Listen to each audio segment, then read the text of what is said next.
Welcome. Tonight is a special episode, and I want you to bear with us because my guest is in a lot of pain. But he is doing this because he's also in a lot of emotional pain because it's been 20 years or so, and he's been one of the leading voices in this. And people who talk about 9/11 get silenced. We've done great work on this channel. The alien stuff has gotten a ton of attention, the UFO stuff. But when I get into 9/11 and the debunking there, I hit a brick wall with a lot of this stuff. And you know what? I found that this conspiracy is definitely not busted, and we have to get into it more and have a serious conversation about this. I lose a lot of viewers just for talking about this. I don't make money from spreading the information that I talk about on this subject. So we're here tonight to have a real serious conversation, and it's in response to some things that Robert F. Kennedy said. Well, not necessarily John. John was going to be on my guest regardless, but I figured this is a good start into our conversation here, because he's one of the few presidential candidates who's actually said that he's made a promise that he's going to open the files. And what does that mean? Open the files. Does that mean open a court case with subpoena power? And we're going to get into that and really talk about that because he wasn't really super specific about open what files and what does that mean? So his take on 9/11 is he won't take sides on 9/11 or any other debates. So, but we have some evidence that he has got sort of taken sides on this issue, and we'll get into that in just a second. Referring here to the CBS 60 Minutes segment last Sunday revealing possible Saudi involvement in 9/11, sparking all kinds of speculation on X. So that's what he claimed this tweet was about. So I have that video right here, and this is the short version. I haven't seen the long version, but there wasn't much in here. I saw it has the whole complete tape that they made the big deal out of here. Omar al-Bayoumi was there filming the Capitol. Have you seen this yet, John? Yeah, absolutely.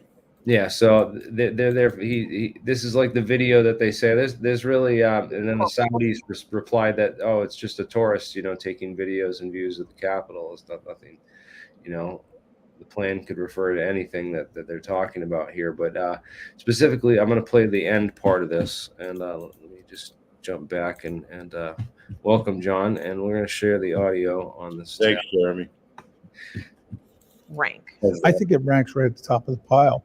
The government of Saudi Arabia says, nothing to see here. This is a tourist video. This is a guy out looking at the sights in Washington, D.C. I would vehemently disagree with that. This is not a tourist video.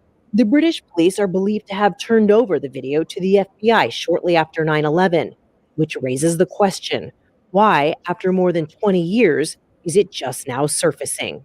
Did somebody really mess this up? This seems like a really big thing to just being made public. If that was missed, then shame on us for missing it.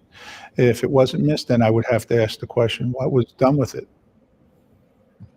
Well, I think that is a good question because it seems like a lot of evidence and stuff from 9/11 has been just completely covered up. And they had how many tapes at the Pentagon of the most surveilled building in the world, and literally all those things disappeared.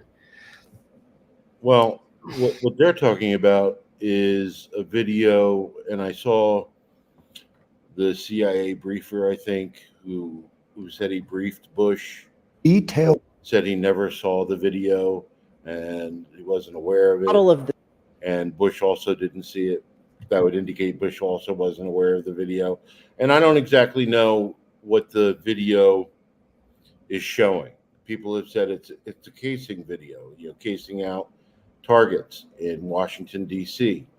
Brett Eagleson, 9/11 family member Brett Eagleson, referenced one building on the right-hand side of the Capitol and another building on the left-hand side of the Capitol, showing that it would go straight down into the Capitol if you go between those two buildings, something to that effect. But I don't know. And, what it does, first off, this is Omar al-Bayoumi, who is someone who helped the two alleged hijackers in San Diego. Two alleged hijackers in San Diego that were being protected by the CIA and it looks like the NSA as well. This Omar al-Bayoumi answered directly to Prince Bandar, and as we all know, Prince Bandar is a great friend of the Bush family and many others in the Beltway. They called him Bandar Bush.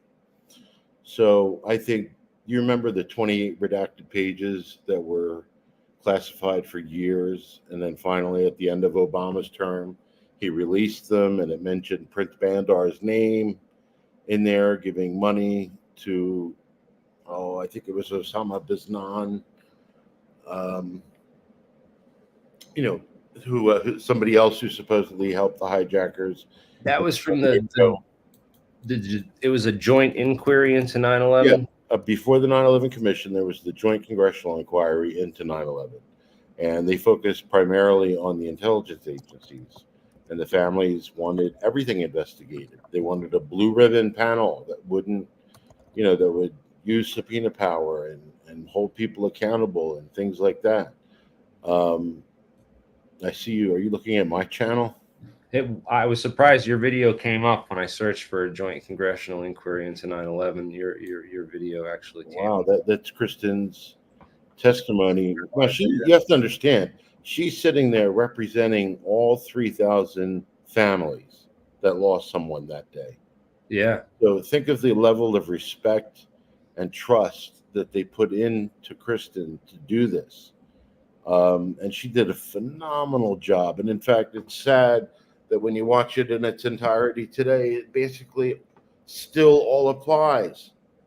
23 years later, we still need a real criminal investigation into 9/11.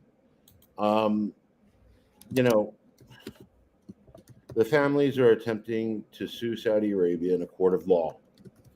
And I love the fact that they're in a court of law. And that's something I gave you a link showing that the establishment does not want 9/11 in a court of law. After 9/11 happened, there were grand juries, or one grand jury that was started, and then just went away after Ashcroft at the Department of Justice decided to take over all investigations and so forth, essentially shutting down grand juries. And then they had the Moussaoui sentencing phase, which wasn't a trial. It was a sentencing phase. And during that, we found out that they were coaching witnesses. We found out the FBI was well aware of the idea of planes being used as weapons. I think from Michael Antisef was his name, I think he tried to warn his superiors 70 times or something. I don't remember. Tony Schaefer was another one too, and Tony Schaefer, but he was never part in a court of law. He was before Congress when he testified. Right, but he was part of Able Danger or something, right? Yeah, he was part of Able Danger, which was a group of secretive DIA, Department of Intelligence Agency, a group that apparently identified 4 of the alleged hijackers a year prior to 9/11, Muhammad Atta being one of them. And one of his allegations was that he had a map prior to 9/11 that showed, not a map of an area, a map of individuals. I forget what you call it, when you put one head at the top and then the branches down, a tree, essentially. And Muhammad Atta was one of the images on this map or whatever document, and he could never produce that. And that was a shame. But in the Moussaoui sentencing phase, when Obama attempted to bring the 9/11 to New York City for trial, to be tried in a very successful federal court system that has been successful in trying other terrorists, in a court of law. They had a campaign started that got everybody terrified of having the 9/11 5 tried in New York City. It was a safety hazard. He was afraid he was going to draw another terrorist attack into the city, and or Khalid Sheikh Mohammed would use it as a political stand, a shoe box or a soapbox to speak about Al Qaeda and this, that, and the other thing. And they got people in the streets, if I remember correctly, or was that the Ground Zero mosque? There was a mosque that was supposed to be built around Ground Zero, was already at Ground Zero. There was another campaign started. Like people like Rudy Giuliani came out speaking out against having the 9/11 5 tried in a court of law. They've done everything in their power to keep it out of a court of law, and they created the military tribunals in Guantanamo in order to do that. And 23 years later, the families are still waiting for justice, but they're never going to get that at Gitmo. Gitmo has so many restrictions. It's just disgusting to even consider that justice would be served at Guantanamo Bay. The things about courts are that you have the power of subpoena, the discovery, put people under oath, things like that. And they don't want that to happen. And people used to say that it was because of the torture that Khalid Sheikh Mohammed took part in, and they didn't want that to become a public issue. But it had a lot. It had a lot more to do with that. It had to do with a lot more. This is what you wrote a whole article on, John, right Yeah. here. I've actually linked this in the description below so people can go and read this. But it's the 9/11 report serves as a tool for empire, a tool for death, a tool for torture, a tool to destroy the infrastructure of countries, a tool to militarize our police, a tool to breach our privacy, to drone weddings and funerals, to kill an American citizen, a tool for propaganda, a tool for fear. Right, a tool that has no accountability and is written in a way that protects those that shouldn't be, a tool for the expansion of executive power. And when you investigate all this stuff, you'll find that they didn't even mention Building 7 in the 9/11 Commission report. Actually, they did mention it, but it wasn't mentioned in the way that controlled demolition advocates wanted it to be mentioned. So I think that was a myth started a long time ago. It is mentioned in there, but not. They didn't talk about how it was destroyed. I don't think it's actually. And another thing was, it's not actually called Building 7. It's called the Solomon Brothers Building. I believe In the 9/11 report, there's something like that too. I think it's been that was years. That was over. It's been a lot of years. What was that? 2000. That was 2000. I remember when it came out. We had the Boston Tea Party for 9/11 Truth, and so it was what, 2007?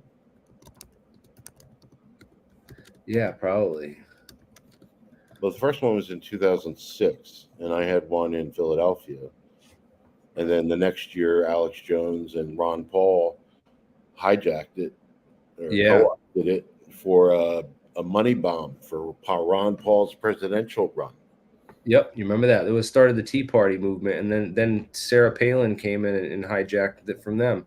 Right, and then the Koch brothers and whatever paid their money into it and made it a huge thing, and now the Tea Party's gone. That's the history of the Tea Party. Is it started with 9/11 Truth, and people Absolutely. It started with people throwing the 9/11 Commission report into the harbor and saying this is junk. Because remember, we had a big one that we made, and I was there with Colonel Bob Bowman. And he threw it over the bridge. That's the Boston Globe. Right on the Seaport Boulevard, man. Yeah, it was on the cover of it was on the Boston Globe, but it didn't make the cut. I don't know if it made the cover. I think it made like page 9 or something. I have a clipping of it if you wanted me to go look for it. But I do too.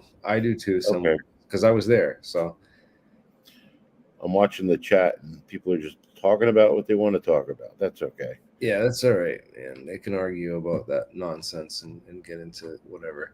But Um, this is a good summary of you want to talk about what's in here some more. well, what I was just talking about, the grand juries, how they were shut down, um, the Moussaoui sentencing phase is in there. What happened when Obama tried to bring the 9/11 to federal court, um, and the families have been trying to sue Saudi Arabia for years, and it wasn't until JASTA was passed, the Justice Against Sponsors of Terrorism Act, was passed, that they finally got the ability to sue Saudi Arabia. And then I think the government put some restrictions on it or something. I don't remember.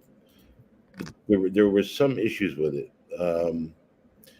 But, and you remember Obama vetoed JASTA. He did not want it passed. And now that 9/11 is in a court of law because of them suing Saudi Arabia, we've gotten tons of information released. Tons of information. And, you talked about documents. What documents? The 9/11 Commission still has thousands and thousands of documents that haven't been released. Anything you could think of. I want to know about all the war games. Who was in charge of them that day? Who was taking part in them that day? What were the Yeah, exercises that were taking part that day? Things like that. Just Vigilant Guardian, Northern Vigilance. yeah, whatever. The umbrella was Global Guardian, which Yeah, all the other military exercises fell under, and it was originally scheduled, I think, for October, but then it was switched to September. And Paul Thompson made a point of that at the 9/11 congressional briefing in July of 2005, when Cynthia McKinney had the 9/11 congressional briefing.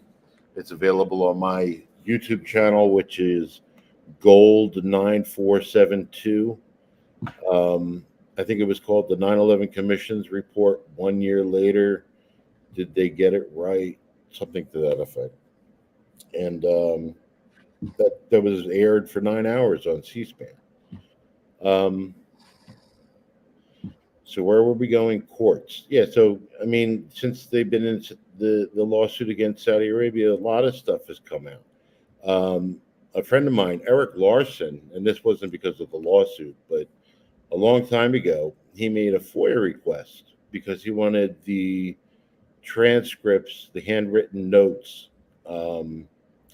from the 9/11 Commission about the meeting with Bush and Cheney, and how it was written down, what happened in the meeting, and so forth. And 10 years later, it was finally released, and it showed that, they didn't ask the tough questions. They didn't ask. It showed something to the effect that they didn't ask Bush about Bandar, and I actually contacted uh, John Lehman, Jim Lehman. I can't remember his name. The 9/11 Commissioner, John Lehman. I had contacted his office because there was some news about Bandar, and I asked him 3 questions. One of which was, do you think Philip Zelikow should be arrested for what he did during the 9/11 Commission to compromise and corrupt that investigation? And I asked him 2 other questions, and he said they were all false. Um, I think I asked him something about George W. Bush, because he said that when he talked to Bush during the time that the 9/11 Commission was meeting with them, he asked him specifically about Bandar's connections to 9/11, and Bush dodged the questions. So I asked him about that, and he said all my information was false. So then, you know, I think it was a week later or something, the memorandum for the record was released from that Eric Larson did, and it showed that he didn't, and the families got mad, and he swore up and down that he did. Um, Ask him about it, and he said that he even turned his back to him. So we learned that. But I mean, anytime a document that has information is released or important information is released, it's a good thing. Um, it either fills in the holes or opens up new questions to be asked. I'd like to see more documents released on the whole Dov Zakheim SPC Tridata and SPC International connection, because it's just very weird that whole 9/11 X-Files episode. Have you ever seen the one that aired on the lone gunman? Yeah, of course. It was filmed a year prior to its release on television and showed the idea of them taking over a plane, a commercial airliner, remotely from the ground to crash into the World Trade Center. Yeah, of course I have that. I put it on my channel, and all that shows to me is that Hollywood is apparently more creative than those tasked with protecting us. That they couldn't.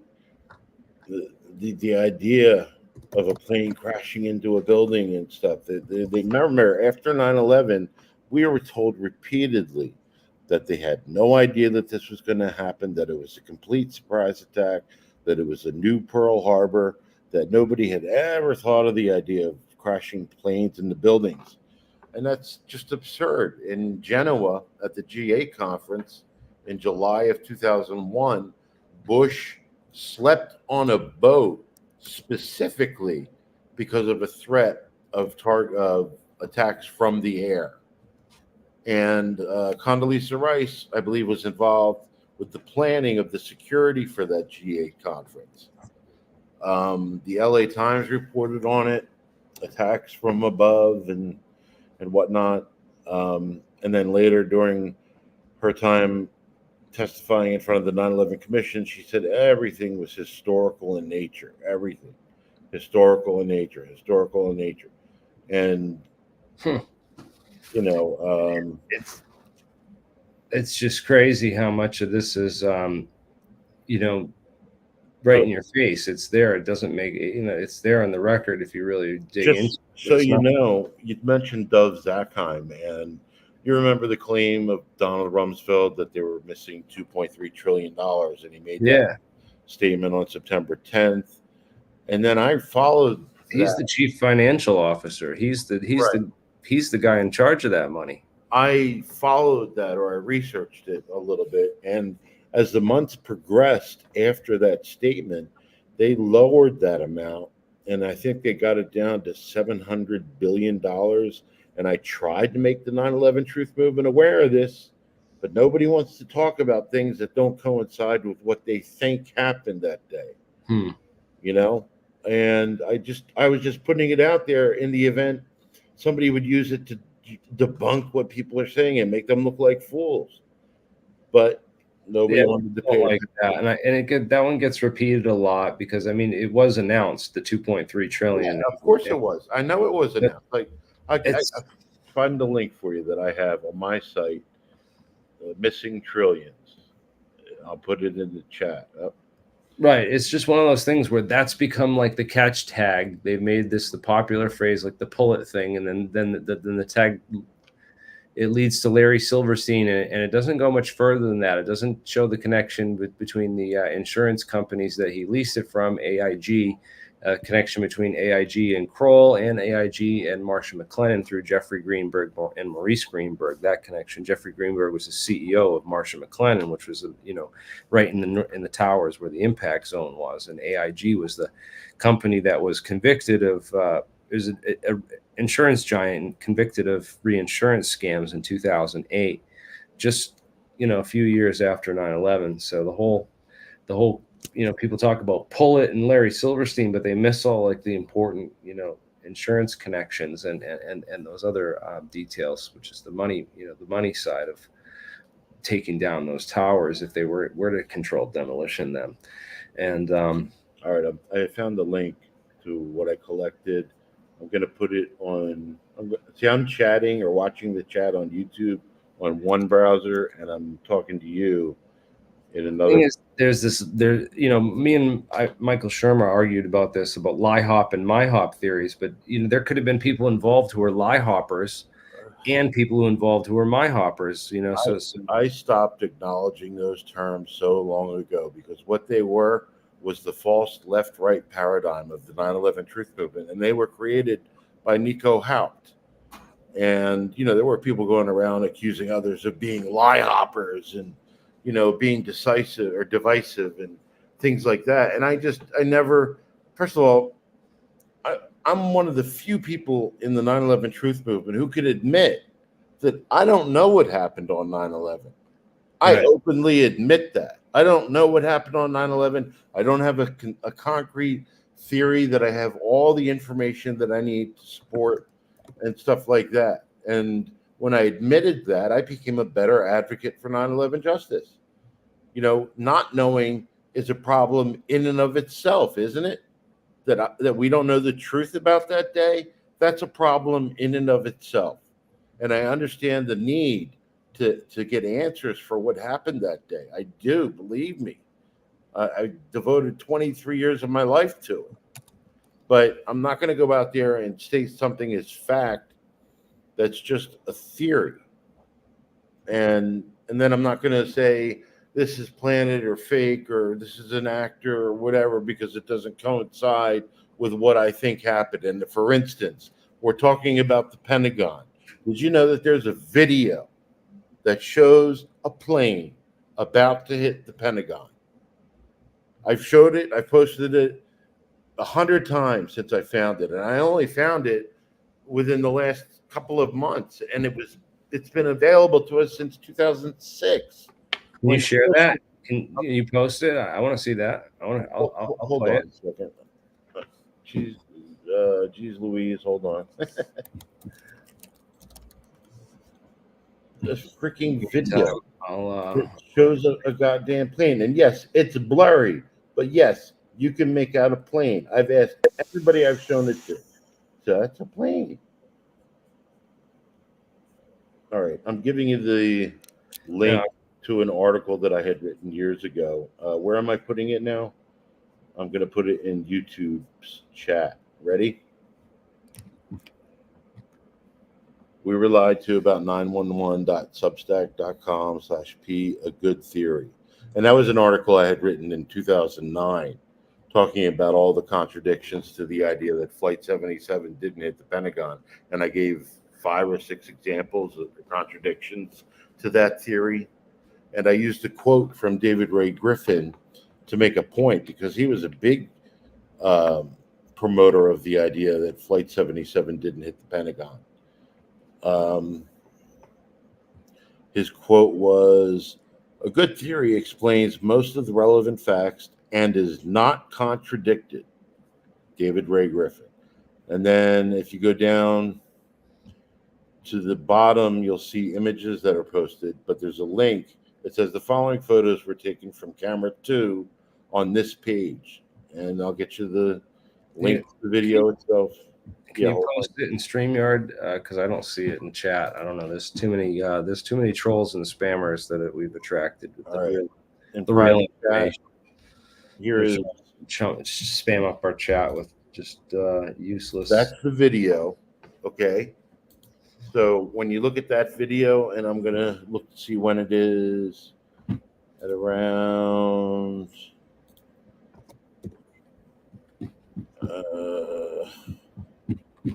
124. Freeze it at around 124. Take a screenshot of it and zoom in on the right side of that image, and you'll see exactly what I'm talking about. You have it right there in front of you. Well, that's too fast. Like 123, 124. As soon as you see something enter the screen, that's when you need to stop it and freeze it, and then zoom in.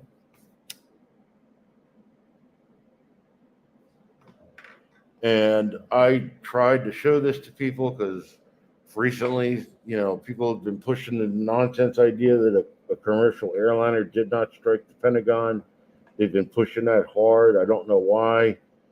And then I saw this and I'm like, what the fuck?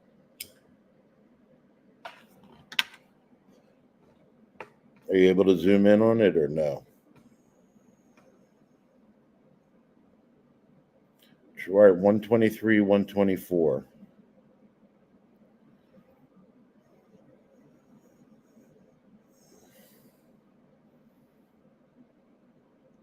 There, right there. Okay. You keep playing it. No, no, no, no. No. I don't know what that is. I can't see that.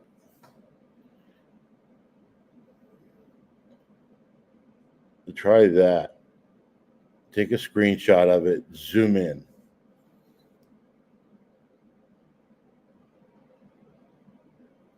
You can see a tail fin. You can see a nose. You can see the fuselage.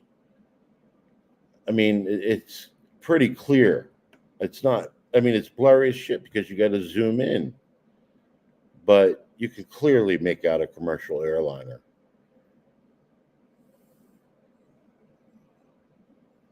Are you going to zoom in? I'm waiting for you to zoom in.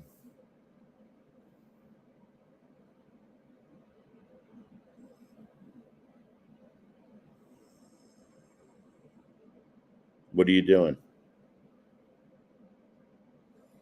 You there? Can you hear me? Hey, sorry. If I was on, I'd already have it up for you. I don't know how to do it on a Mac. Oh, okay. Well, Right. I gave you the pictures, so you can definitely repeat it or duplicate it. I just had the picture. Yeah, I don't. Yeah, you can. I'll people do that themselves, and it's. I'm not really. That's another point I feel people are going to get lost on and say, oh well, that's not a plane or that's a Well, missile. I showed you the pictures in the article that I posted that I gave. Tip of a missile, clearly. Huh?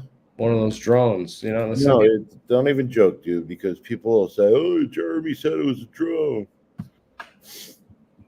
Well, here's the thing: is that I'm sick of this argument. This argument has never helped us in 23 years. Never, ever has it helped us. yeah, the no plane theory is definitely trumped by the remote control plane theory because Dov Zakheim, as I mentioned before, his company, the Tridata Corporation, SPC Tridata Corp, did the investigation of the 1993 World Trade Center bombing. If you go look up the 1993 World Trade Center bombing, they did the reconstruction, so they had the blueprints to the towers in order to repair all that damage from the bombs. Okay, well, I contacted System Planning Corporation asking them if they had anything like that.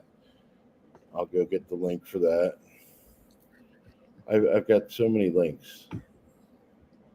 It said that they did that. And then also what's interesting about SPC International, a related company, is they apparently built all the remote control systems for the airliners like they talked about in the X-Files episode. They actually built those things pre 9/11, and people think that those were used to fly the planes into the buildings.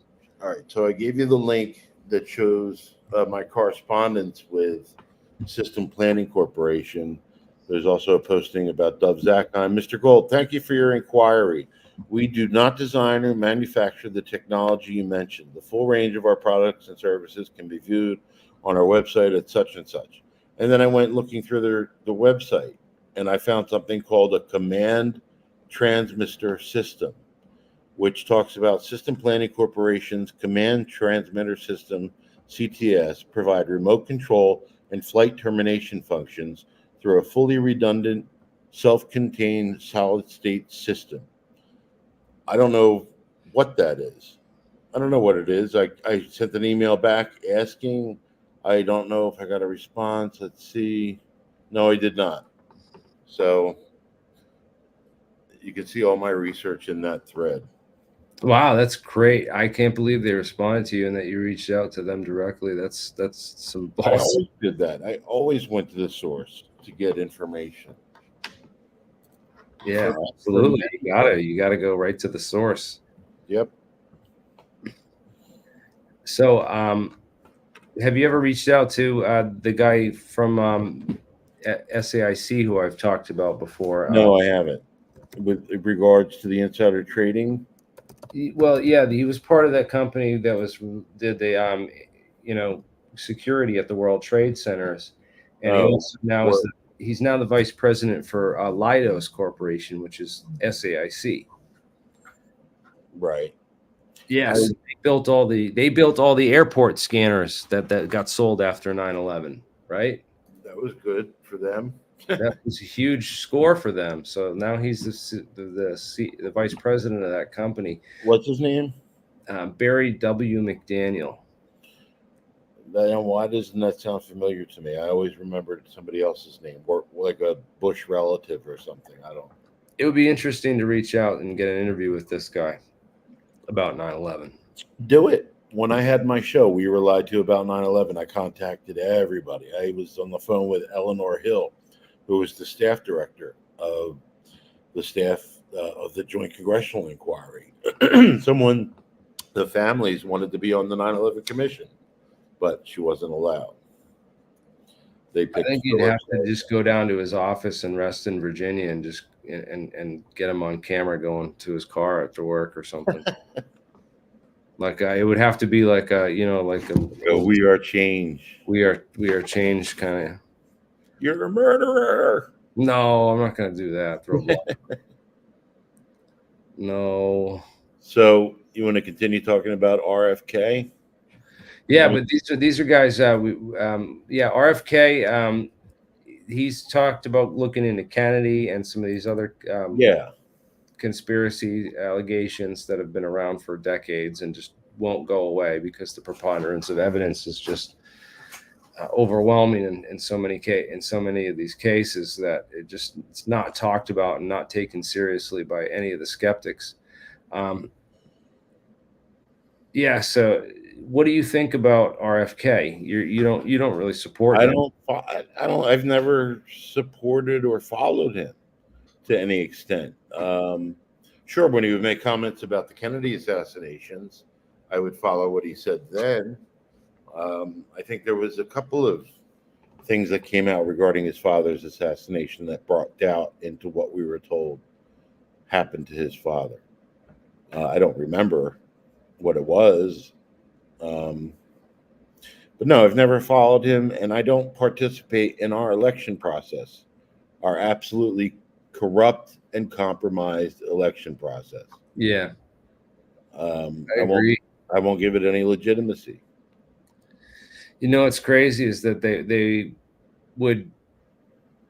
Why do they put Trump in through all that court and then say he's a convicted felon, now he can't run for president? And why did Biden even bother to do a debate with him if he can't run for president? So that he can get on stage and say, there's only one convicted felon on this stage, and it's not me, or whatever he said.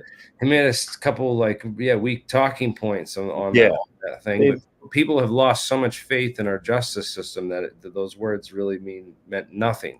They felt completely empty and vacant on the entire room. And it was really a change. It was a moment where they were trying to show that he was competent, and they had him on some kind of crazy drugs where he didn't blink for a minute and a half, but somehow he still. Yeah, it was really bad for him because he bombed so bad on mumbling to the end of responses of questions and stuff. Right. Yeah. No, he was horrible. He should clearly not be serving in office right now. And well, the fact is that he's not in charge, and a lot of people have started really begged the question is like, who's running this country? Right? Who's running the country? And so his subordinates must be doing things, or the money behind the machine is running things, which is generally the case anyway. Politicians serve the money that put them into office. They don't serve the people at all. At all. In fact, the majority of everybody in Washington, D.C. are sociopaths. Couldn't care less about an individual constituent of theirs. I mean, absolutely. Look at his vice president. I mean, she hid evidence that would have freed an innocent man and prosecuted him for the state regardless, which is the kind of unethical, immoral behavior that DAs across the country do every single day. A lot of them have investments in private prison industries behind the scenes, Right. profiting off of prison camp slave labor, and then putting innocent people in jail to fill their, to basically make slaves for themselves. They're modern day, slave Slave owners. yeah, and those type of people are they're out there and running. And I went to Washington, and Washington's kind of like the Emerald City, man. Washington D.C. is super expensive. I Yep. got a $500 ticket in the mail on some thing, and I never paid it, but it never came back to me. So it was like a scam that they tried to get me on something. Did you ever commit civil disobedience in DC? No, I did not. And I almost went down. I was actually in New Jersey, halfway down to DC, and I was thinking about going down there on January 6th. But we were actually in the lab doing so many experiments that I have a live stream from that day proving where I was. So. Well, the first time I was arrested was in 2010 with Piece of the Action. Cindy Sheehan, myself, and someone else started a group called Piece of the Action, and peace was spelled Peace. And what we were calling for was civil disobedience. And we had just gotten done with the NYC Can initiative, if you remember that. Yeah. And so in my mind, I had tried everything in the system to try and bring about truth and justice and accountability, and everything failed. Therefore, it was time to put our bodies on the gears of the machine, which was based on what Mario Savio said. Yeah, exactly. And so that's what our intentions were. And I spent 53 hours in the dungeons of DC. They kept us away from the camp we were at. We set up a camp directly across from the White House, and we called it Camp Out Now. Get all the troops out now of everywhere. And we had a plan to go and commit a large civil disobedience action during that weekend, and we couldn't do it, and it didn't happen because we were kept in jail instead for 53 long hours, and then we were acquitted. So it was a win for free speech, yay, which no longer exists in this country. Yeah, well, you have freedom of speech, but they just will cut your megaphone, cut your mic. Yeah, exactly. Defame you. I mean, if you're one of those famous, I mean, you look at what Jim Carrey. Everyone wondered what happened to him, and he was talking about all the vaccine stuff with Jenny McCarthy right before COVID and all that stuff. So it's and it turns out that people were right, man. And I know about a lot of things regarding COVID. were called quacks. They were called, Yeah, I remember they totally went after them, and then they destroyed the healthcare industry. All those people who didn't want to get jabbed, who were required to get them in order to do their jobs, quit. And as somebody who deals with the healthcare system, I can tell you beyond a shadow of doubt that they destroyed it. A lot of good people left. Yeah, they all left, and then things fall apart when the good people leave, because bad people take over who don't know how to handle things. And you know how much I have some horror stories of just, you go to any hospital emergency room and talk to people who've been dealing with them for the last 4 years, and they'll tell you the horror stories of what our hospitals have become in this country thanks to the criminals. Absolutely.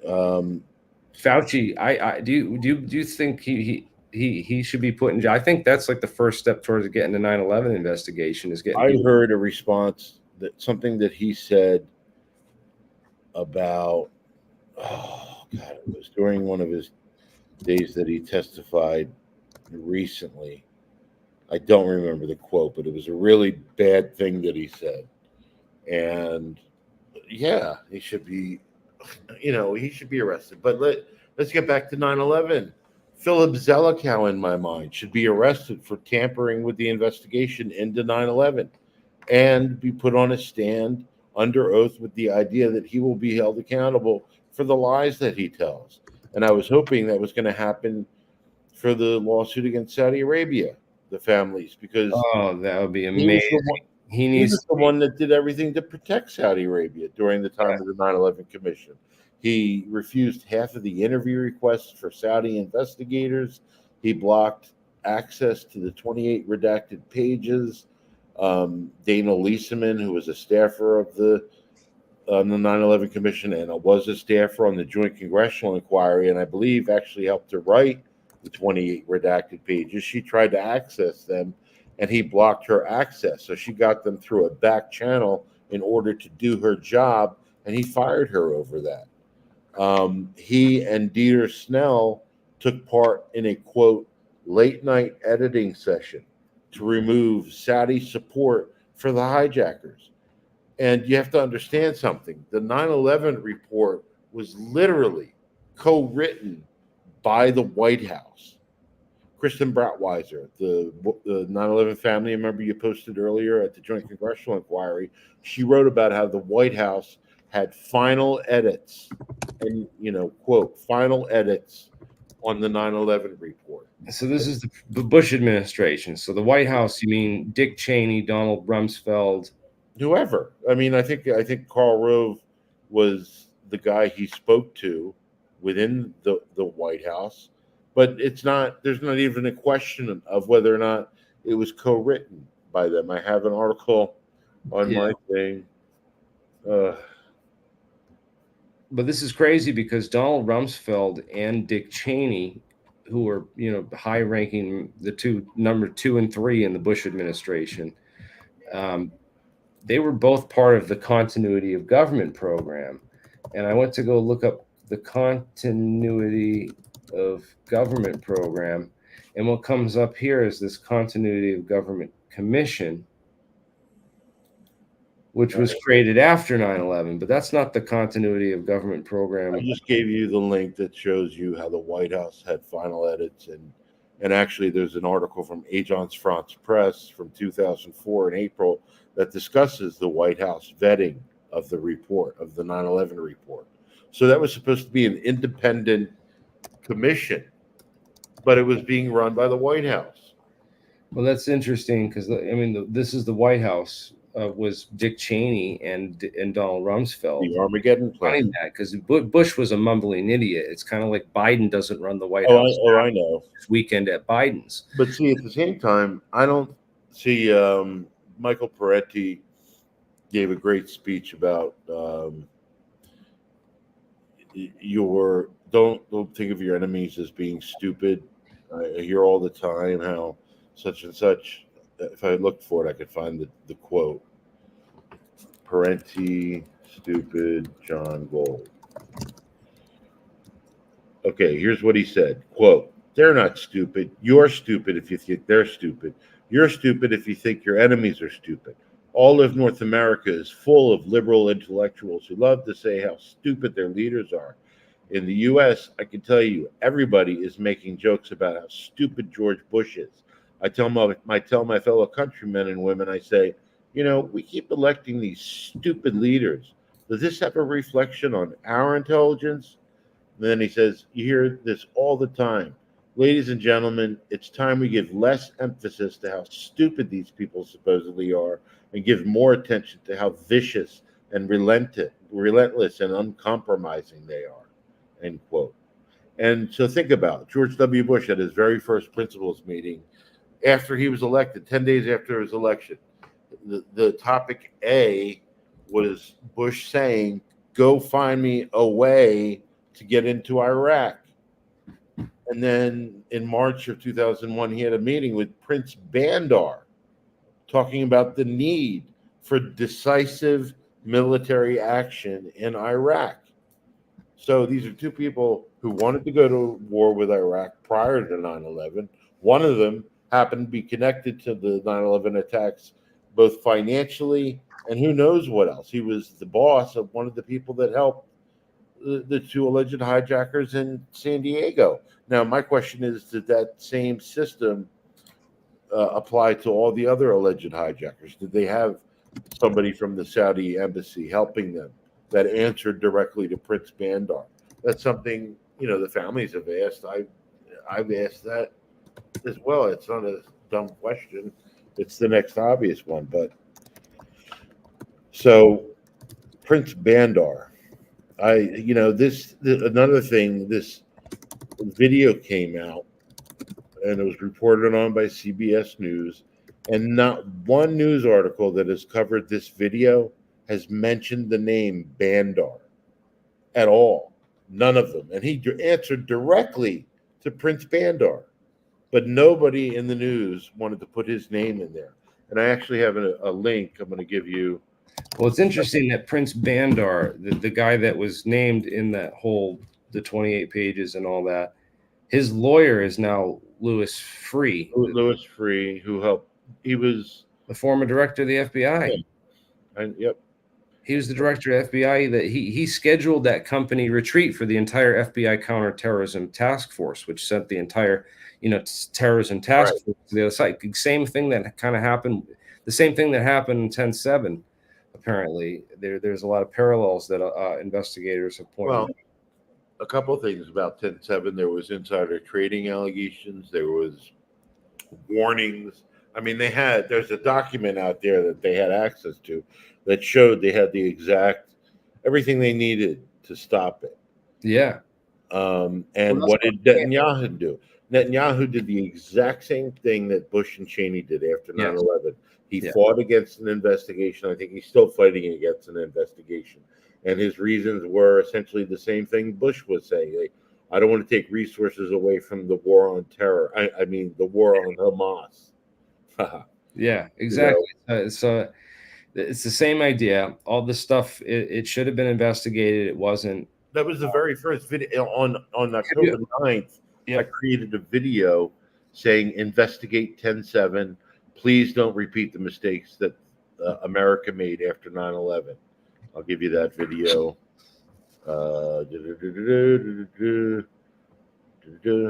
Investigate 10/7. His office is. There you go.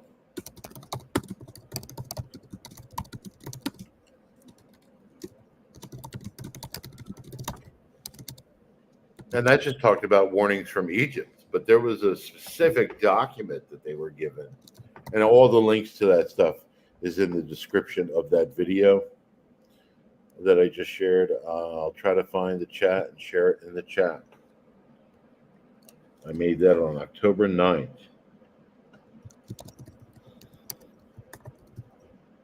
What are they even talking about in the chat? I don't know. It's this one. You know what? I'm signed out. When you signed in, remember I had to reload my whole browser and update it. Yeah. It signed me out of my YouTube channel, and I have to get into my passwords, and I can't get into it right now, so I can't sign in. So otherwise, I'd give him a timeout because he keeps spamming like the same exact thing, and it's like it's something that an A 9/11 truth engineer showed and proved in a video like 5 years ago, and I'm just like, I keep telling him go watch the video, but he keeps spamming the same exact thing. Have you ever heard of the Armageddon plan? This article that was in the Atlantic. Yeah, I read it years ago.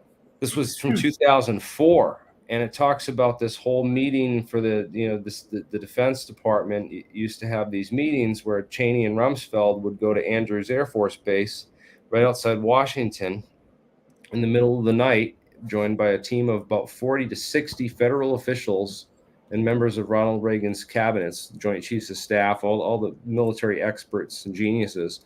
And they'd sit there and plan things just like 9/11. Right. Well, the job was to plan 9/11.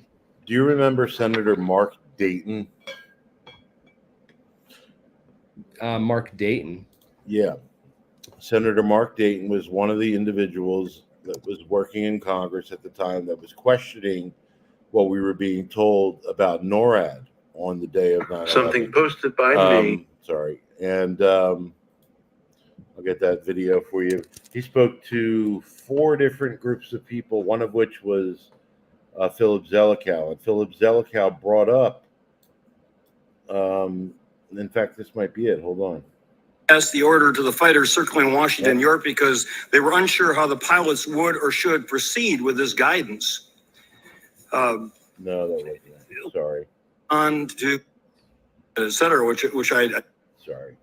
Anyway, this is Senator Mark Dayton, and he asked Philip Zelikow, and Philip Zelikow brought up continuity of government, and he said that if it reflected in any way on the 9/11 attacks, or if it didn't, it would have been mentioned in the report. If it interfered in any way with 9/11 or whatever, they would have mentioned it. And it was mentioned, I think, in the report. The continuity of government was activated that day. I don't remember. Well, I know that they set the DEFCON and the level to like the lowest ever, which put the computer networks at risk. The Infocon level was also set to like the lowest level. There were a number of things. I mean, all these people who made these decisions to do these things, who are they? Why haven't they been brought forward to take questions publicly under oath, which we've never had? The 9/11 families were hoping the 9/11 Commission would hold people accountable, and on the very first day, Thomas Keane said, "We're not there to point fingers at people." And so there goes all hopes for accountability. And I want to bring up something. I just thought of something about the Russiagate, the Mueller investigation. They used their subpoena power 2,800 times. How many times did the 9/11 Commission use their subpoena power? Do you know? 0. No, they used it. They used it 3 times. 3 times. Just for the brutal mass murder of 2,973 people, they used it 3 times. But for a bullshit story about Russia and the elections, they used it 2,800 times. Instead, the 9/11 Commission used what was called document requests, which could be and were ignored. So there's so much out there that we haven't. I mean, the families have said very little evidence was actually shown during the 9/11 Commission. And as you know, they touched on only 30% of the questions of the families that they put forward. Well-researched questions. I'm sorry? I love your approach, because all these people that want to spam the chat and take this other approach, like, I demand this is what happened and there's a challenge and we have the, and all this nonsense, it's not going to get us any closer to a real investigation. This kind of stuff and the research that you're bringing up, this is what's going to. Well, it's so easy to discredit the 9/11 Commission, which was sold to the world as the definitive account of 9/11. It was said multiple times by multiple people that this was the definitive account of 9/11, and it was a disgrace, co-written by the White House. And it was supposed to be independent, but co-written by the White House. Well, one of my favorites is that Senator Max Cleland video. Yeah, of course. It's a national scandal. Where he's one of the 9/11 commissioners, and they let him go because he was asking too many questions. And Yeah. they got him a job, I think, or he got a job somewhere else. Yeah, and then they blew his legs off. Get out of here. There's something happened to his legs. I don't know how. I thought he lost him in the Vietnam War. Didn't he? Did he have no legs that whole time? I'm pretty sure. Maybe he did. Yeah, maybe he's never had. I don't know the whole story of him. I don't know. Well, now you got me interested, Max Cleland. I don't know how he lost his legs. I thought he had something happened to him later in life, but Cleland reached down to pick up a grenade he believed had dropped off his flak jacket. It then exploded, the blast slamming him backward, shredding both his legs and one arm. Oh, okay. So it was from the Vietnam War grenade. Yeah. Injury.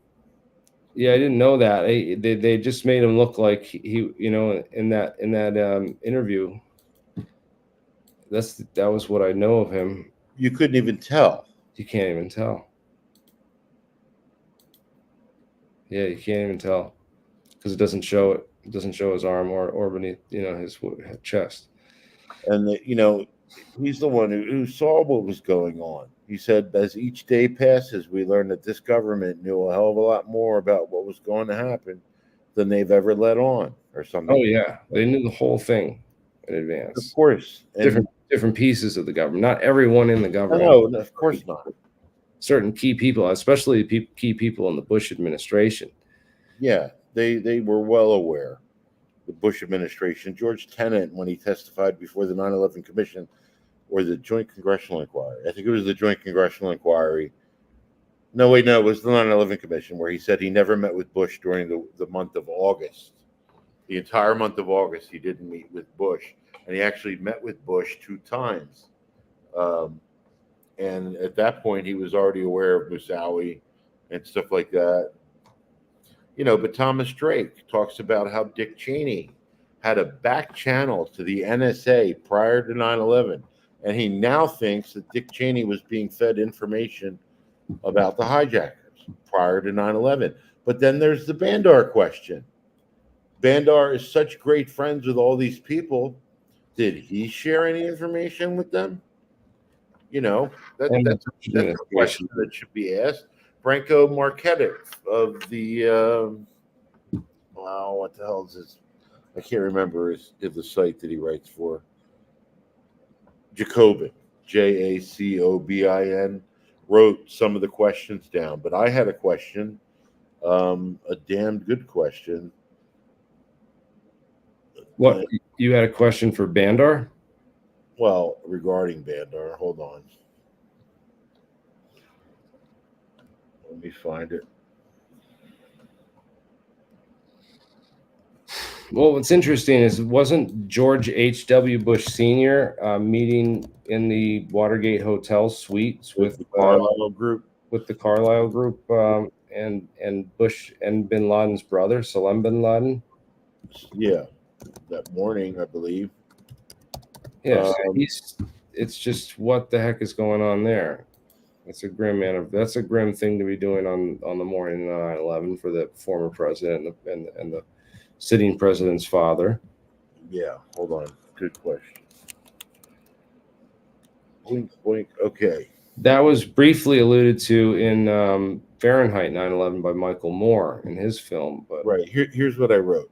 Because of the fact that the President of the United States was talking about the need for decisive military action in Iraq with one of the financiers of Al-Qaeda and 9/11, because Prince Bandar also wanted war with Iraq, and because 9/11 was the pretext that enabled the Bush administration to go into Iraq, that brings up the question of whether or not there was a collaboration between the Bush administration and Prince Bandar to bring about the 9/11 attacks. It's not a theory, it's a damn good question.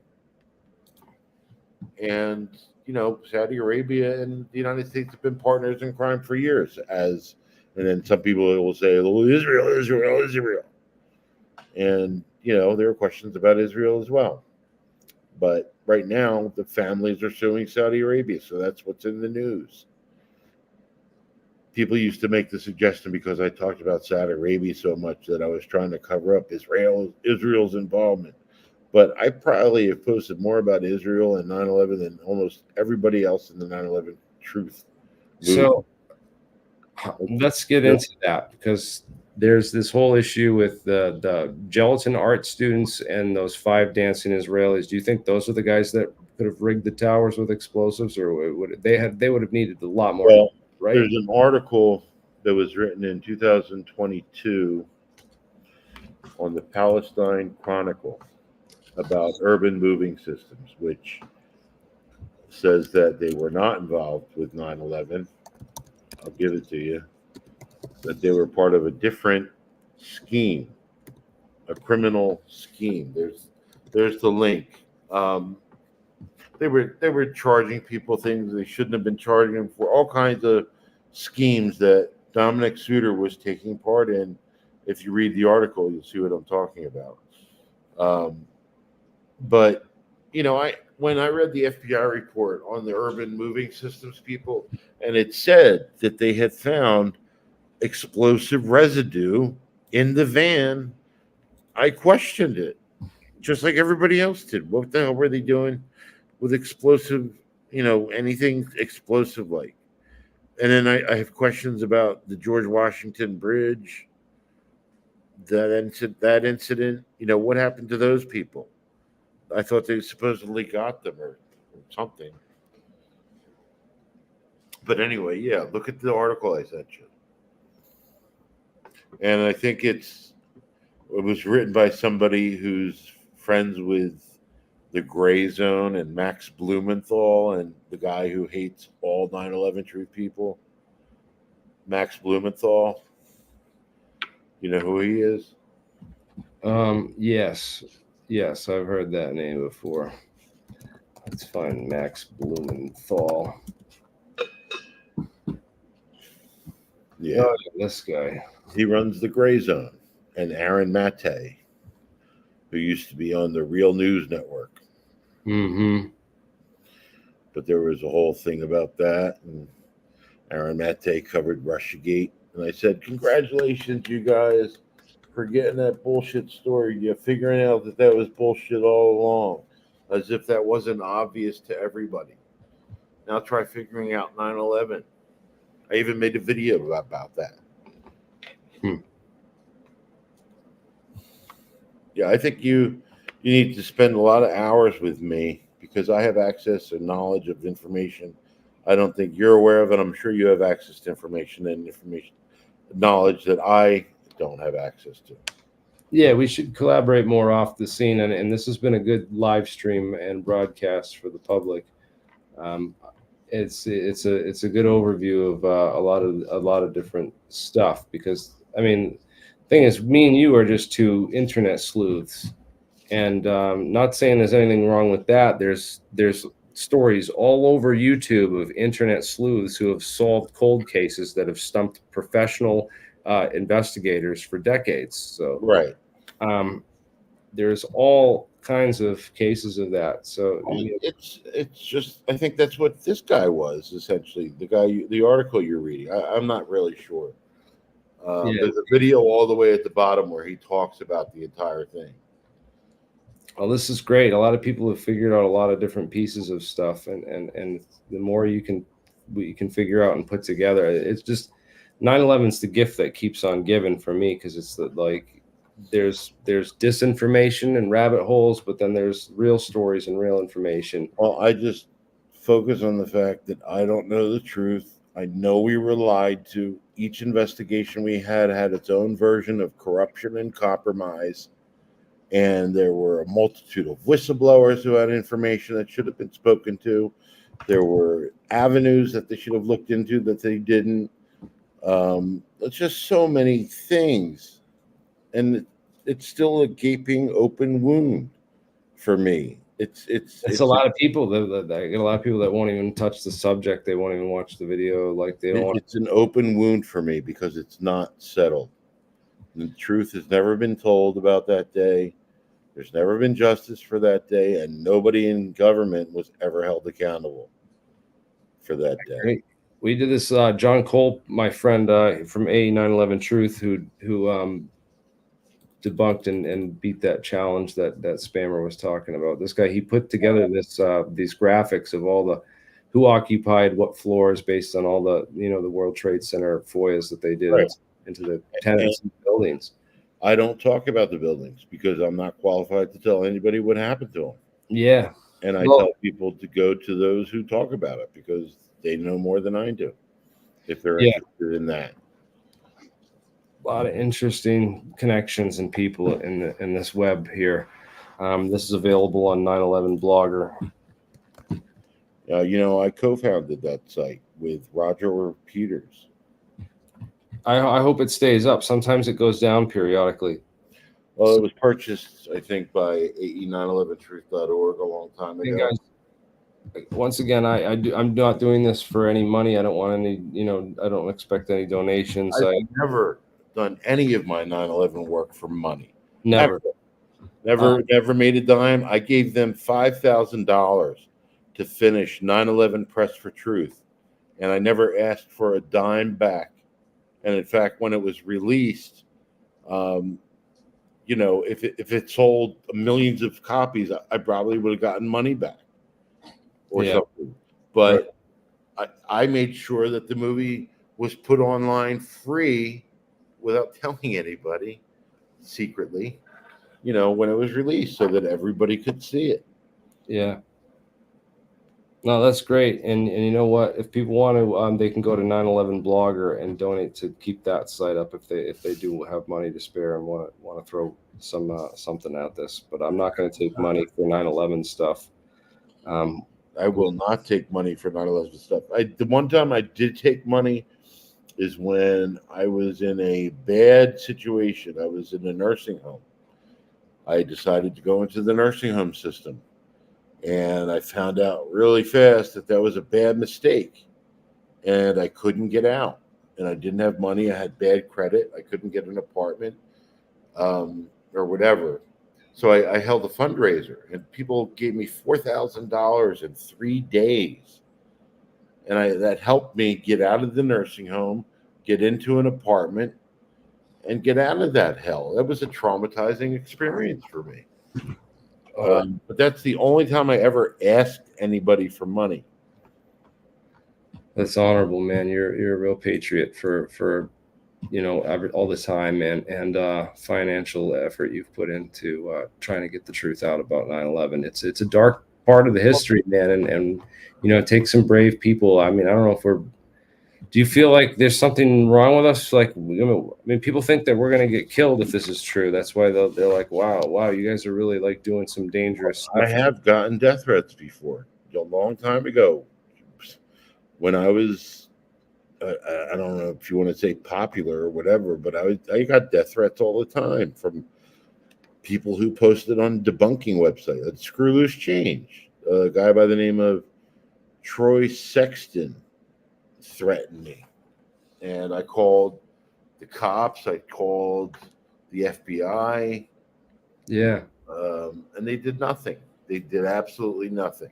I had a guy named Thomas Potter do that to me, and so I made a website called therealthomaspotter.com, and I doxed him and exposed all the people that he went after. I found a whole bunch of other people that he had harassed and Right. threatened as well, and we all put together and threw down on a site and really went after that guy and exposed him.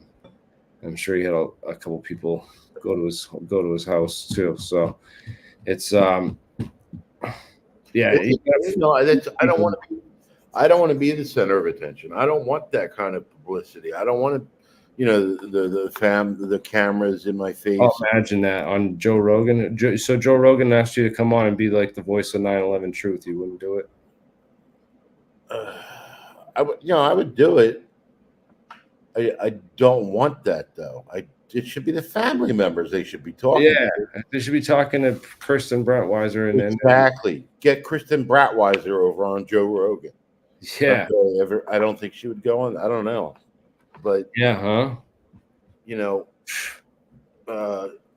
Yeah, 9/11 Press for Truth. That was the movie you gave $5,000 to. Was Yes. the movie for the victims' families there, the Jersey Girls, right? Exactly. It was a movie. That was one of the by far. That was the first movie I would show people when I was trying to wake them up to 9/11. Exactly. That's what it was for. It was to build a foundation, to build a farm. And, it told the story of the families had to fight for an investigation, and it showed how corrupt the 9/11 Commission was. And it was all based on Paul Thompson's complete 9/11 timeline, which everybody knew of, which was reported on once, I think, by James Ridgway of the Village Voice. Wow.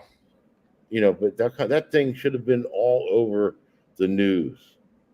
The complete 9/11 timeline. The 9/11 press they killed it. How they treated them. I remember Ann Coulthard. Yeah, she when 9/11 Press for Truth was released. First, it was shown in Chicago in June of 2006, and right around that time, Ann Coulter had come out with her book that called out the Jersey Girls, and it was so funny that they were giving what wasn't funny. It was infuriating that they gave so much attention to Ann Coulter and what she had to say about the Jersey Girls.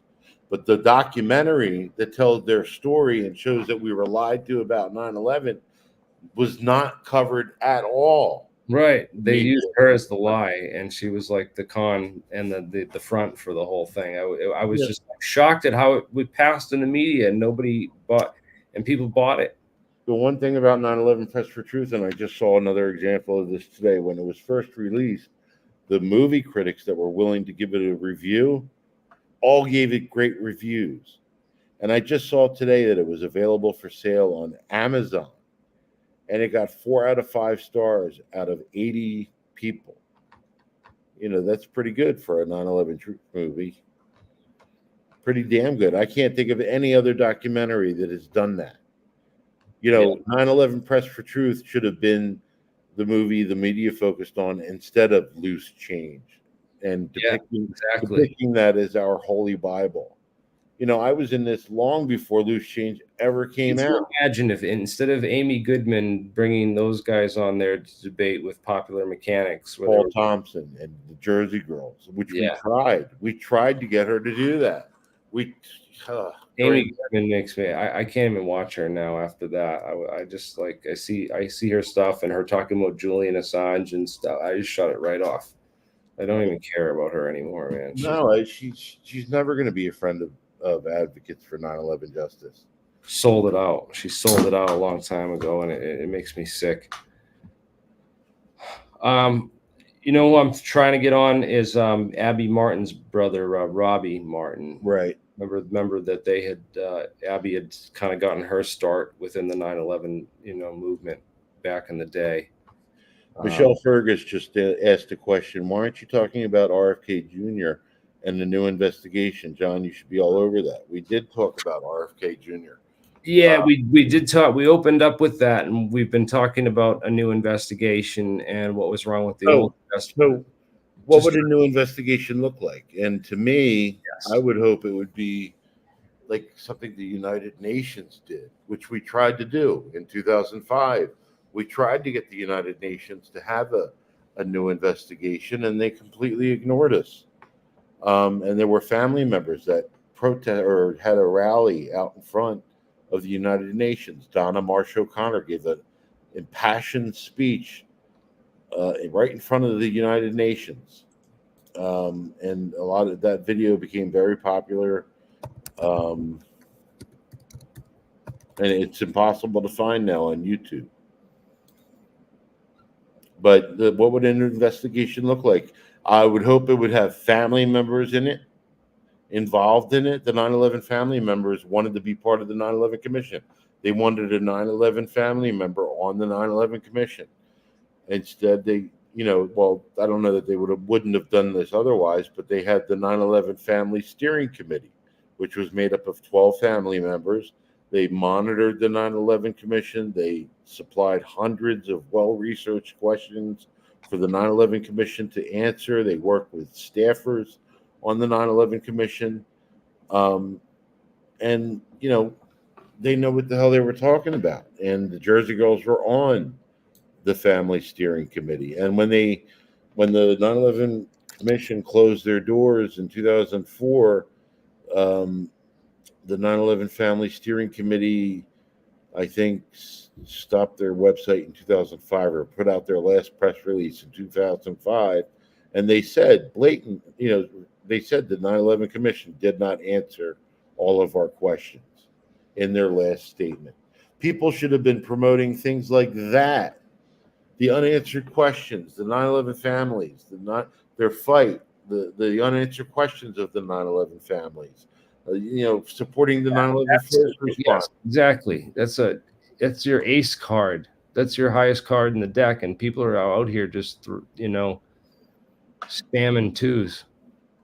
They're talking about fucking a missile at the Pentagon still. Yeah, I know. So it's so ridiculous. Nobody knows what happened on those planes definitively. I can't tell anybody what. I hate talking about, whether or not they were remote control and all that conjecture, because Mike Rupert gave us a talk in November 2001, and in the beginning of the talk, he talked about things we are not going to talk about tonight, and he brought up whether explosions and there explosives in the buildings, where the planes remote control. These are things we are not going to talk about, because these are the kind of questions that he showed a clip of the Zapruder film, and how that was clear evidence that JFK was shot in the front. But what has that done us? What has that done for us in 30 years? You know, nothing. And then he talked about how you fight against the establishment, and he's talked about using their words against them. You know, when the 9/11 Commission report says this, and we see this, that, and the other thing that shows that this is wrong, you then go show what the 9/11 report says and show them how they're wrong, using good information, source information, But things like that. I mean, it's just hard to get people to even listen to this. They're just like that. People like won't even entertain it. It's crazy. Some people just I don't know. I think that RFK is our best shot, though. What do you think? Trump would investigate 9/11? He touched. No, come on.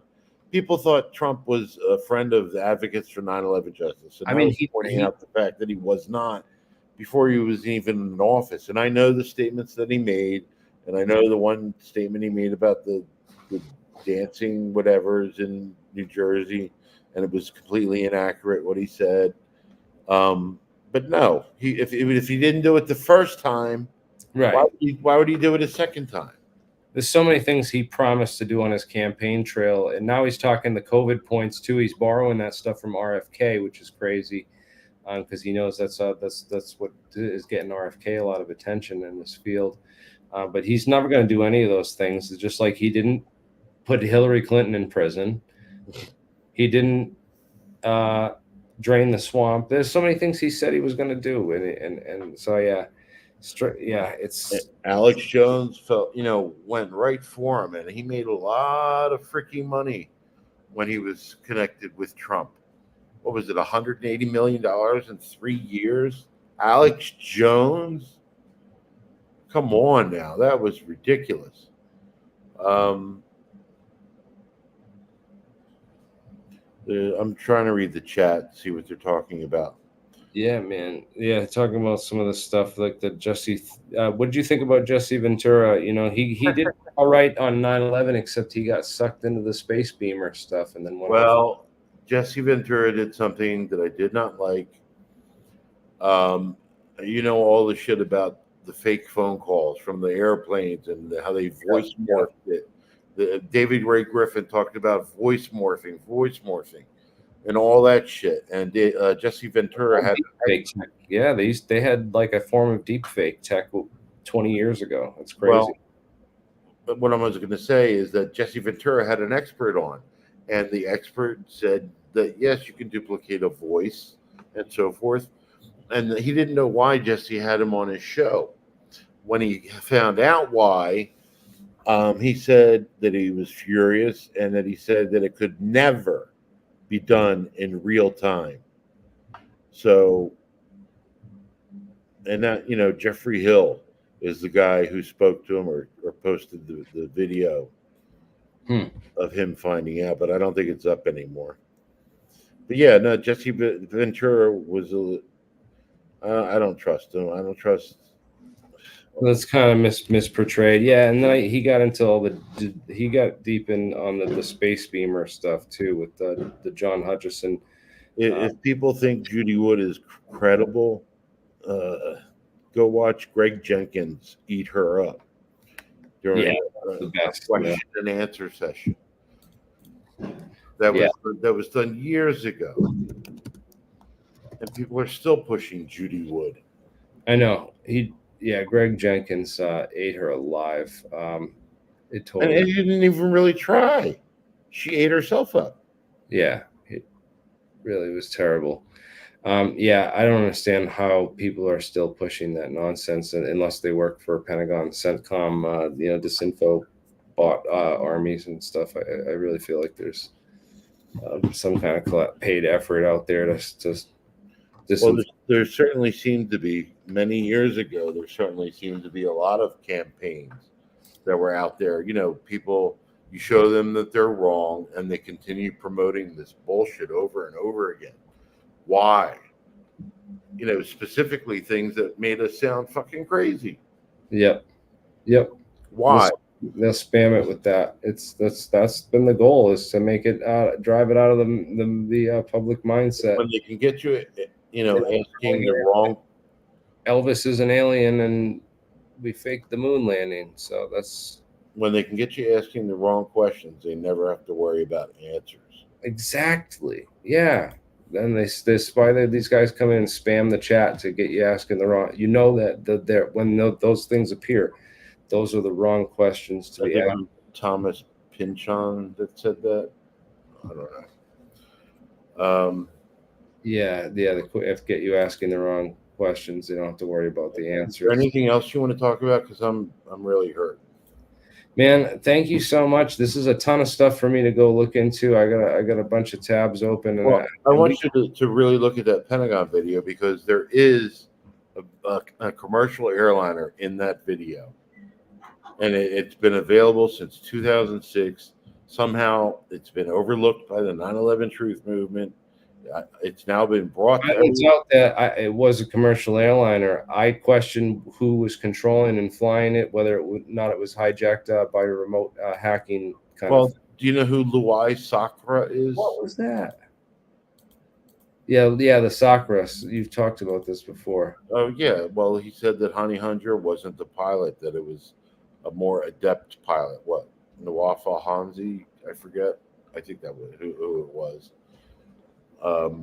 But Yeah, I don't buy that. there's something right there. Luai Sakura, a CIA informant who trained some of the hijackers. Did he share any of that information with the CIA? Or, whatever. What the hell was the CIA informant doing training some of the hijackers, supposedly? But anyway, I mean, yeah, the whole mess of how the hijackers were brought here through Michael Springman, being told to. There's another thing. Shayna Steinger, the consulate officer at the consulate office in Jeddah. Yeah. She gave, I think, 12 or 13 visas, and all the applications had nothing on them that were right. They should have all been, pushed aside, but they were let through. And there were shady things about her. And I contacted her and I spoke to her on Facebook.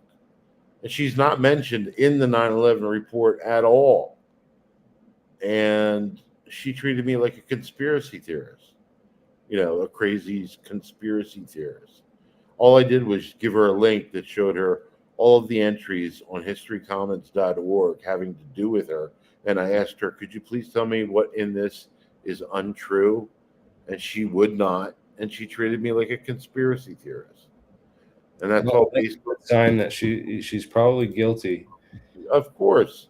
And, the Visa Express program, which was started prior to 9/11, which only applied to Saudi Arabia. 3 of the hijackers used that to get into the country.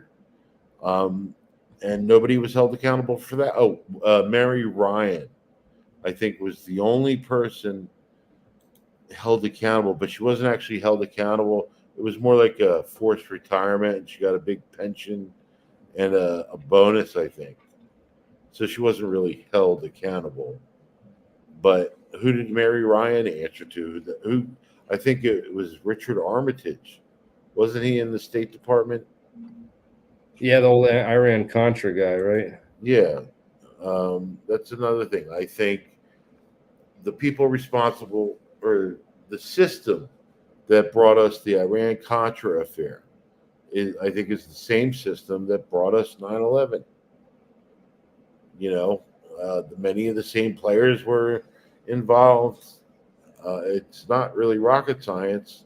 Bandar was involved in the Iran Contra.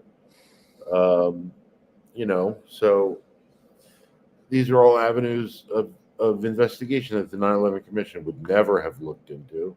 Yeah, they also AMEC and the whole reconstruction, the wing of the Pentagon. I think there's so much these companies that have weird backdoor deals and suspicious timing and placements around 9/11 that it all just needs a whole new investigation. And I don't think it does. I think that there's going to be so many people fighting this because they're guilty and they were involved. They have been fighting it for years. Like I said, they do not want 9/11 in a court of law. They don't like the fact that it's in a court of law right now. They don't even like me talking about it on YouTube. And I get like 400 views. I got 100,000 subscribers, and I can barely get more than 100 people watching a video when I talk about this stuff. Well, I'm very fortunate that YouTube has never taken my channel down. I have Me too. I told them to fact check anything I've ever said about 9/11. If you find anything wrong, I'll take the video down. And yeah, exactly. I got to take that video, the black 9/11 one, down because I can't get the source for that Project Hammer stuff that was in Mark Gaffney's book on black 9/11 that you were actually the first person to call me on that. Call you on what again? The whole Hammer Fund issue. Oh, right. Yeah, right. Exactly. What was the sourcing on that Project Hammer? Yeah, there's got to be more stuff on that if that was a legit, Russian American intelligence operation. It's got to be files and documents and stuff to back that up. And I don't know. Haven't seen that. So, but the whole rest of the financial scam, 9/11 as a financial scam, the missing, missing money at the Pentagon, the comptroller, the insider trading, the gold. What about the gold? Jon Gold. What do you think about the gold that was missing? I really haven't looked into that because, well, I know Bob McElvain would love for me to talk about a book called Gold Warriors, The Gold Warriors, which he's begged me to read because he thinks gold had a lot to do with 9/11. But I don't know. I don't know what happened to it. Interesting. I saw some picture that someone had posted, and I don't know where. I got to find it because it was a 3-axle truck, a green 3-axle truck, and it was leaving the trade centers right before the towers collapsed. And I thought that was interesting because that's like the kind of truck that would carry gold. And there was the issue of, people saying that there was a truck stuck under the World Trade Center trying to leave with the gold and it had to be transferred. The FBI was there. There's some weird stories that were reported back in the day on that whole timeline thing and the complete 9/11 timeline. Right. My pain is just getting too much, man. I gotta stop. Yeah, man. I'll let you go. Thank you so much, and thank you all for watching here tonight. Just so you know, I'm having surgery on Monday, and hopefully it will resolve an issue I've had to deal with for the last 3 years, which has prevented me from exercising. I've had to walk the least amount possible. I gained a lot of weight because of it. It destroyed my social life. I have a wound on my right foot, right underneath my heel, that hasn't been able to heal because every time I take a step, it's hurting the wound. And I'm going to have a skin graft done on Monday, and hopefully that works. And I'm going to spend a lot of weeks in rehab. But if that works, that'll definitely make my life a hell of a lot better. So think good thoughts about my surgery. Thank you. Yeah, man, we're going to pray, send prayers and healing for you, everyone who encourage that. And guys, please, I don't know if you have a website or anything else. Go to WeWereLiedToAbout911.com to get my book, We Were Lied To About 9/11, the interviews, which I spent thousands of dollars on, gave away for free. I worked on that with Michelle Fergus. She did the transcriptions and stuff. And I put that out there for free. I spoke to 31 people, the best of the best that I could get on to talk about the most important issues of 9/11. And I gave it away for free. So you can get that there. Again, my YouTube channel is Gold9472. I have a Substack. It's just We Were Lied To About 911. Whatever Substack thing it is. I gave you links to my Substack. So if you want to put some of that out there, that'd be great. Like the link I gave you that says they do not want this in a court of law. Yep, that one's in the description. I'll post all these in the description so people can find your stuff, and I'll let you go, man. Awesome. Why don't you have a great night, and everyone pray for your speedy recovery and an awesome, successful surgery this weekend. So, thanks very much. All right, Jeremy, you have a good night. You too. Thank you so much. Take care.